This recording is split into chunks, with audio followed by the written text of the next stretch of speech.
Halo bosku, jumpa lagi dengan siaran Coach di Channel. Siaran gue kali ini ingin sharing tentang suatu perbuatan yang jika dilakukan terus-menerus akan menjadikan pelakunya sebagai sosok yang hina dan berdosa. Apa yang dilakukannya? Perbuatannya itu adalah kebiasaan melakukan kebohongan demi kebohongan atau menutupi kebohongan dengan kebohongan yang lainnya. Akibatnya, ia menjadi seorang pendusta, seorang pembohong.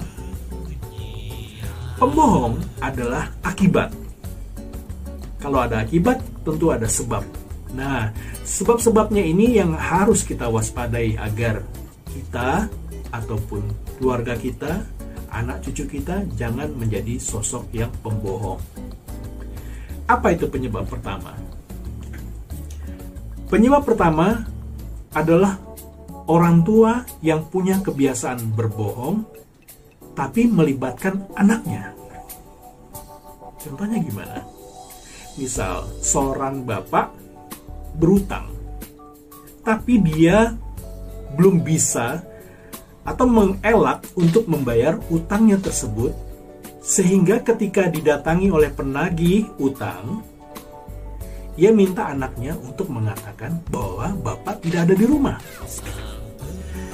Ketika itu, mungkin si anak akan mematuhi perintah bapaknya. Tapi bukan mustahil, dia akan berpikir, kenapa bapak bilang gak ada di rumah, padahal ada di rumah? Cepat atau lambat, si anak bakal mengetahui bahwa perbuatan seperti itu namanya adalah berbohong. Dan cara berbohong adalah seperti itu. Katakan yang ada, tapi tidak ada. Ini pertama. Sebab yang kedua adalah seorang anak nakal. Jadi dari tadi yang masih kecil, balita, kemudian dia meningkat remaja, bahkan menjelang dewasa. Anak nakal ini bergaul dengan pergaulan yang salah, lantas terbiasa pula melakukan perbuatan-perbuatan kriminal. Banyak perbuatan kriminal yang dilakukan oleh remaja.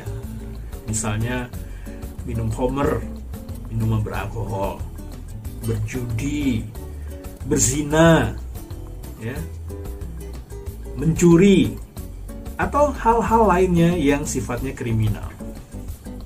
Kita sepakat dong, kalau pelaku kriminal itu tentu tidak ingin diketahui oleh siapapun perbuatannya itu. Baik teman-teman dekatnya yang baik, ya, teman dekat yang baik. Kalau teman yang sama-sama melakukan itu tentu sudah sama-sama tahu. Apalagi dengan orang tua atau guru, jelas dia akan menutupi semua itu.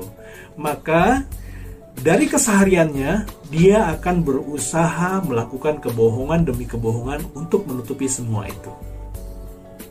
Bukan mustahil, ketika ada masalah baik kecil maupun besar, dia akan berusaha menutupi masalah itu dengan kebohongan, ditutupi dengan kebohongan yang lainnya. Ini sudah mulai memasuki stadium yang lebih tinggi dari seseorang itu menjadi pembohong. Adapun yang gue saksikan, seorang pembohong yang akan menjadi lebih akut adalah ketika dia sudah menjadi pecandu berat narkoba. Narkoba ini kan kejahatan yang bisa terkena pidana berat, bahkan hukuman mati. Bukan mustahil seorang pemakai narkoba dia akan menghalalkan segala cara untuk mendapatkan barang terlarang itu karena dia tidak punya uang. Apa juga jadi ikut pengedar dan hal-hal buruk yang menyertai orang-orang yang bergelimang dalam dunia narkoba ini sendiri. Maka bukan mustahil lagi dia akan menjadi pembohong berat. Kenapa? Kembali lagi, untuk menutupi semua kesalahan-kesalahan yang dilakukannya dalam bermaksiat tersebut. Bosku, itu tadi sebab-sebab awal mengapa seseorang menjadi pembohong, pembual, bahkan pendusta kelas berat. Lantas bagaimana kita mengetahui ciri-ciri orang yang sudah terlanjur kita deteksi menjadi seseorang yang senang berbohong? Ada 5 atau seenggaknya 6 ciri yang gue pahami, yaitu berdasarkan pengalaman. Apakah itu pengalaman mengajar atau pengalaman menjadi satu pimpinan dari sebuah perusahaan yang membawai beberapa anak buah. Apa aja itu? Yang pertama, pembohong biasanya nggak banyak mengaitkan dirinya dalam kebohongan yang dibuatnya. Ini tujuannya adalah untuk memanipulasi agar lo nggak bisa mendesak dirinya. Jadi dia akan melibatkan orang lain atau suasana orang lain. Lantas, begitu lo mendapati satu keganjilan dari apa yang diceritakannya, maka dia bisa deny. Ya nggak tahu, gitu yang gua ketahui. Kalau lo mau cari tahu, lo tanya sendiri. Dia bisa lebih ngotot daripada lo. Nah, ini perlu lo curigai bahwasanya dia sedang berbohong. Ciri yang kedua, pembohong itu cenderung menggunakan bahasa yang berbelit-belit, neko-neko, muter-muter. Padahal itu untuk suatu penjelasan yang sebenarnya bisa dengan mudah. Tapi dia muter-muter kemana-mana. Misalnya, lo tanyakan, lo sebenarnya ada di mana sih waktu barang itu hilang? Ya. Dia akan jawab, mestinya, gue lagi di rumah. Gue lagi jalan sama cewek gue. Gue lagi di toilet. Selesai kan? Ini enggak. Dia jawab berbelit-belit. Lo tahu kan, gue kalau habis makan tuh biasa BAB. Nggak tahu kenapa, gue tuh pengen buang air banget saat itu. Jadi gue nggak tahu apa yang terjadi di situ aja, gue nggak tahu. Oh, dia ngotot. Jadi kasus pencurian, misal dia mencuri gitu kan. Nah, ketika diselidiki, kecurigaan orang ada kepada dia gitu kan. Nah, dia berusaha untuk belok ke sana kemari. Dia berusaha untuk membuat suatu alibi yang seolah dia itu innocent, lugu, tidak bersalah, dan nggak ada di tempat kejadian. Nah, ini sebenarnya kalau kita jeli, kalau orang yang benar, ngapain mesti berbelok-belok dengan menceritain dengan penderitaan lo gitu kan? Ditanyain kan gampang, lo ada di mana saat kejadian ini? Selesai kan, jawabannya adalah gue lagi BO, gue lagi di rumah, gue lagi makan, selesai. Tapi ini enggak, dia jawab dengan berbelit-belit gitu. Yang intinya adalah dia ingin meyakinkan bahwasanya dia nggak ada di situ. Nah, ini lo perlu curiga sama orang seperti ini, bahwasanya dia sedang berbohong. Ciri yang ketiga, pembohong menunjukkan ekspresi wajah yang janggal. Biasanya pembohong, baik pemula maupun yang udah mahir bermain, ini cenderung nggak berani menatap mata lawan bicaranya.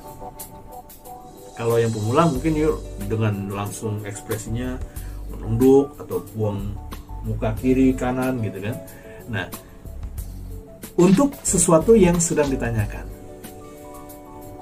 jadi bisa lo berhadapan-hadapan dengan dia, lo tanyain, dia akan menjawab, tapi nggak berani menatap wajah lo. Gue kan udah bilang sama lo, gue tuh nggak tahu, gue tuh lagi ini, gue tuh lagi itu. Tapi dia nggak berani menatap lo. Atau sebaliknya, dia udah jago bermain gitu kan, dia nggak tatap mata lo.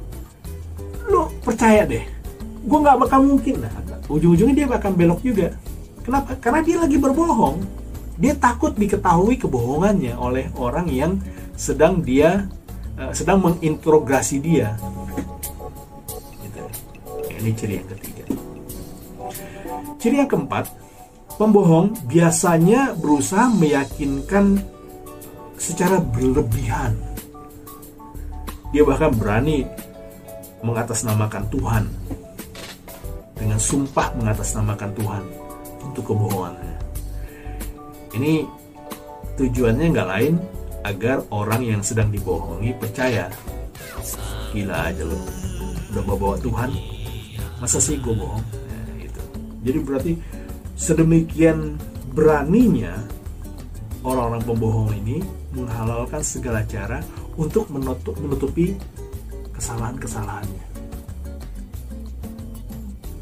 Apalagi yang kelima? Yang kelima cirinya adalah dia itu cenderung ngotot mempertahankan kebohongan demi eksistensi kebohongannya itu sendiri. Inilah yang dimaksud dengan menutupi kebohongan dengan kebohongan yang lainnya. Capek sebenarnya jadi pembohong itu. Karena dia harus merekayasa sesuatu yang gak ada. Yang anehnya, ketika kebohongannya itu dia sendiri lupa, lalu dicecer oleh orang yang paham bahwasanya dia sudah berbohong. Karena kemarin ngomongnya ini, hari ini ngomongnya itu. Nah, ini udah gak nyambung kan. Nah, ketika dicecer itu, dia akan berani lebih ngotot daripada orang yang nyecer dia. Bukan aja bersumpah, bahkan dia bisa acting jadi pemain sinetron dengan menangis, atau sebaliknya dia marah semarah-marahnya. Tujuannya apa? Dia mau shock terapi kepada orang yang sedang dibohonginya supaya terkecoh dengan ekspresi wajahnya ini. Jadi dia berusaha semaksimal mungkin lah untuk menutupi kesalahan ini dengan cara berbohong. Kalau berbohongnya udah nggak mempan, udah ketahuan belangnya, ketahuan bohongnya, maka si pembohong ini akan melakukan tindakan selanjutnya, langkah 1000, kabur. Dia menghilang dari orang-orang yang ingin mengetahui keburukan atau kejahatannya itu. Dia pergi menghilang dengan sejuta alasan lagi. Sungguh kasihan orang-orang pembohong ini. Gimana kita dengan hati yang tulus, hati yang bersih, ingin mencari kebenaran, insya Allah akan dititipkan pula oleh Allah kepahaman terhadap orang-orang yang berbohong dengan kita. Ini yang gue pahami dan gue yakini. Bosku, semoga aja lo bisa pahami apa aja sebab-sebab dari orang sehingga dia melakukan kebohongan demi kebohongan hingga menjadi pembohong. Begitu juga dengan ciri-ciri dari seorang pembohong. Lantas, apa selanjutnya? Apakah ingin tetap menjadi seorang pembohong atau ingin berubah menjadi orang yang lebih baik? Maka untuk menghilangkan kebiasaan berbohong, ada 3 cara yang harus dilakukan dengan segera. Apa aja itu? Pertama, sungguh-sungguh bertaubat kepada Allah Subhanahu wa Ta'ala atau kepada Tuhan yang menciptakannya. Ini perlu dilakukan karena kesungguhan bertaubat dengan artian tidak ingin mengulangi kesalahan, maksiat, dan dosa yang dilakukan sebelumnya selama-lamanya. Kalau dia bertaubat lantaran sengsara oleh hukuman dunia, misalnya di penjara, babak belur, atau menderita lantaran kejahatan-kejahatan yang dilakukannya, ini bisa jadi tomat. Sebentar tobat, sebentar kumat.